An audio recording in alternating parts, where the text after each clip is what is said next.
Hi, my name is Chuck Vanderstel, and I'm a real estate agent in Northwest Indiana, and I'm here with the quadwalls.com August 2021 Northwest Indiana real estate market update. So let's hop right in and take a look at what happened in the month of July in 2021 and where we are at the beginning of August in 2021. So an overall summary, in July, I kind of felt like some things were slowing down, and seeing all the results come in, that definitely did happen. The market kind of shifted downward, but don't think that means like the bottom is falling out or anything like that. Instead, we're returning more to normalcy and a calmer market and a more traditional market, but still a very tight market with strong pricing. So let's get into that data a little bit more so you can better understand all that. The number of houses sold in the month of July reported in the Northwest Indiana MLS was 1,023. So that's single family homes. That's 11% less compared to July of 2020. So quite a bit less homes, fewer homes sold in July this year than last year. Average sale price of those homes was right around $260,000, and the median sale price was $229,900. Those represent a 6% increase on the average sale price and a 7% increase on the median sale price compared to July of 2020. So a more normal rate of annual appreciation compared to the big double-digit rates we have been seeing. Regarding condos, 47 condos sold across Northwest Indiana. This is about a 15% reduction compared to July of 2020. Average sale price of the condos sold this year in July was $204,500, and the median sale price was $165,000. That average sale price is 15% higher than what we saw a year ago in the month of July, and the median sale price is 3% higher. So my guess is somewhere in there, the average sale price got pulled up by some higher priced condos. And also seeing that the average is so different from the median, that makes sense as well. So probably some pretty high priced condos sold during the month, kind of pulling that up. Townhomes and half duplexes, 97 of these sold in the month of July. That's 31% less number of townhomes and duplex selling in July 2021 compared to July 2020. The average sale price of those was $242,500, which is 18% higher than July of 2020. And the median sale price was $230,000, which is also 18% higher than the median sale price in July of 2020. So that's kind of interesting to see that the highest, where we still see some really strong appreciation, looking back at July, was in townhomes and half duplexes. The luxury market, I count the luxury market as anything over $500,000, because this still represents less than 10% of all homes sold in Northwest Indiana. 77 homes were sold in Northwest Indiana during the month of July with a sale price of $500,000 or higher. That's 40% more units than in July of 2020. The average sale price of those homes was $686,000, and the median sale price was $605,000. So in conclusion, as you look at all that, looks like there was less buyers in the marketplace in May and June, causing less closings in the month of July. Maybe people were busy, maybe it was a slow start to the month or something like that. Maybe the inventory levels plummeted so low it just pushed some buyers out of the market. They lost interest. I think we can take a look at August. I like to look for patterns. 1 month in this direction is not a pattern, but maybe it's a sign that things are kind of changing and again returning to normalcy. Also, I think the more normal appreciation rates on single family homes is pretty telling of the market. We get the most data points because single family homes make up about 94% of all homes sold in Northwest Indiana. So really watching that I think is pretty important. And 6% increase year over year for the average purchase price and 7% for the median. That is a return to normalcy, but that's even at the high end of what is normal. So those are still very, very fantastic rates, especially when you compare it to 2020 to 2019. So things are still strong. Don't think, here's that bubble that's ready to pop. I would not necessarily think that at all. Now let's take a look at current inventory. So I'm shooting this on August 4th. I pulled these inventory numbers this morning of August 4th. Inventory is building. We're seeing an increase in inventory. As of this morning, there was 1,230 homes on the market. This is 8% more compared to when I did my market update in the month of July. Still tight. Looking at what we did sell in July and looking at August of last year and what those numbers are, we've got somewhere between about 32 and 38 days of inventory, so still pretty tight. I like to think that the market's really tight if we've got anything less than 45 days of inventory. We've got just more than a month right now, so pretty tight still on the housing supply. Homes over $500,000, they're representing a disproportionate amount of the market. Right now, 20% of homes listed on the market are priced over $500,000. But in the month of July, homes over $500,000 only represented less than 6% of all homes closed. So a pretty small part of the market. Some predictions that I have going forward through the next few months. I think that you're going to see I think some people are selling and buying because the life events are starting to kick back in after COVID kind of froze up our lives for 12, 14 months, something like that.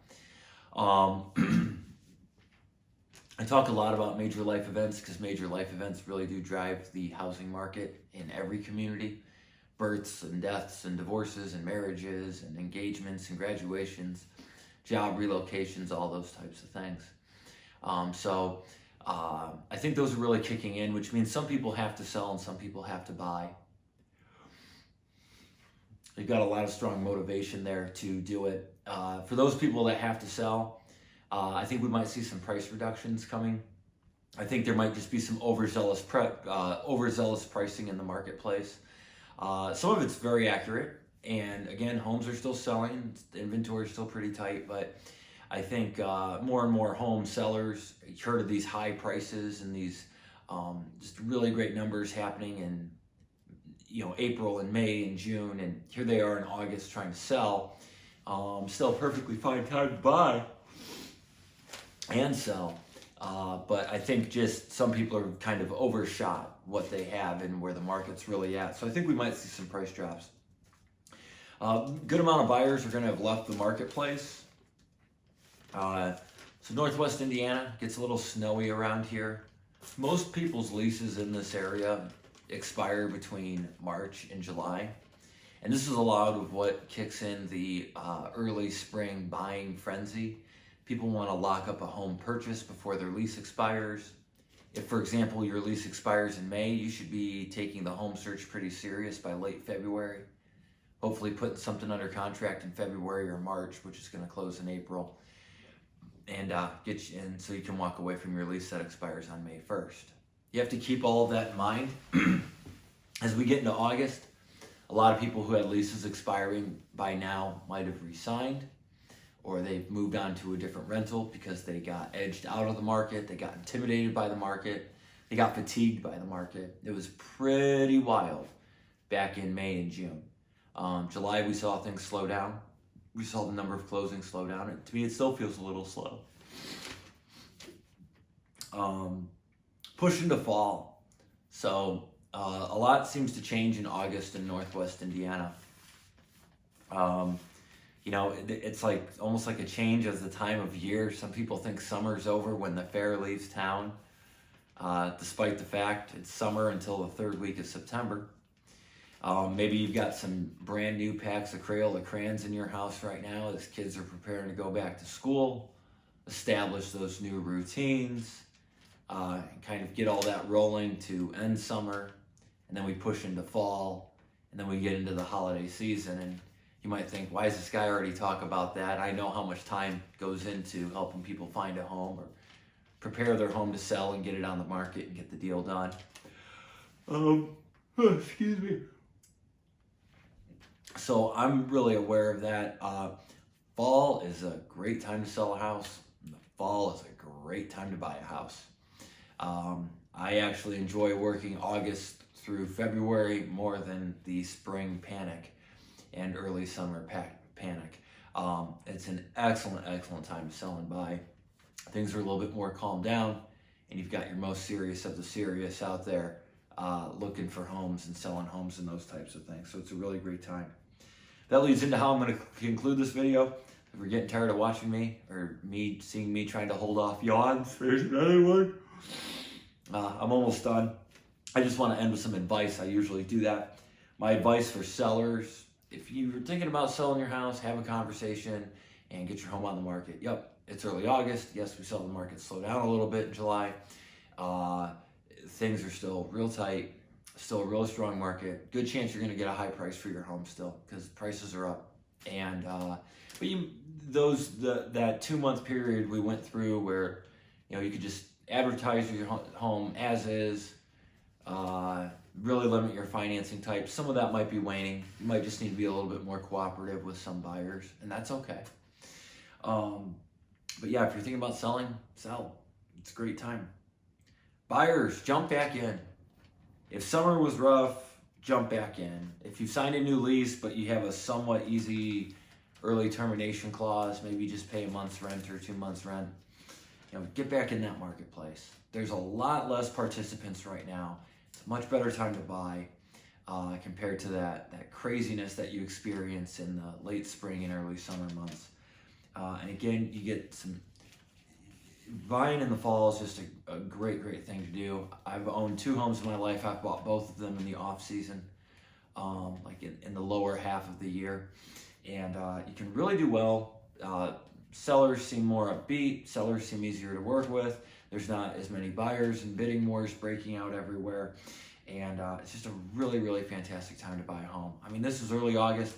The person who decides today to start buying a home, there's a good chance they're not closing until early October. They could make it in September, but just if it takes a few weeks to even find your home, you're going to end up closing in October. So, and two, like as you get into the fall and you get into the cool weather and getting towards the holidays, people's moods just change and get real upbeat and real excited. So, if you were thinking about buying a home in spring or summer and you got intimidated, you got fatigued, you got worn out from the process, you got discouraged, reach out to me, give me a call. Great time of year to buy a house is the fall. Sell and buy. So if you're selling and buying, I've been working with a lot of different clients lately that are trying to sell and buy, and with how rapid the market moved, there's a lot of reluctance to get their homes listed. List your home. The best way to kind of increase the probability, to control the outcome, and protect yourself against being homeless and not have to waive off offers because they don't have the terms that you want. You get your home on the market, get it listed. You never know how the market could respond to your home. You never know how long it could take. I don't have a crystal ball. I don't think any other real estate agent has a crystal ball or that magic 8 ball that's right every time. I know a lot and I see a lot and I analyze a lot, but I don't absolutely know. So, get your homes listed and see how the market responds to it. If you've got a great home in great shape and great repair in a really good area with a fair price on it, someone's going to want to buy it. Someone's going to be patient with you while you look for the home that you want to buy, that you need to replace it. So, my name is Chuck Vanderstelt. I own the real estate website quadwalls.com, and I'm a real estate agent in Northwest Indiana working under the Brokerage Listing Leaders. If you like this video, if you're watching this on YouTube, subscribe to my channel so you can get more content as it's published. You can be alerted of it. If you're watching this on Facebook, please like my page so you can also be updated when I post new content to the Facebook page. If you're watching this on quadwalls.com, thank you very much for visiting my website. If you have any questions, if you're on Quadwalls, there's contact forms everywhere, and up in the menu bar, there's a contact button. If you're watching this on Facebook, you can contact me through Facebook. You're welcome to email me at chuck@quadwalls.com. You could give me a call at 219-309-6098. My number again is 219-309-6098. Or you can shoot me a text message. I'd love to hear from you. Love to talk some real estate with you. and share how I can help you save money and make better decisions when you are buying or selling real estate in Northwest Indiana. Thank you very much for watching.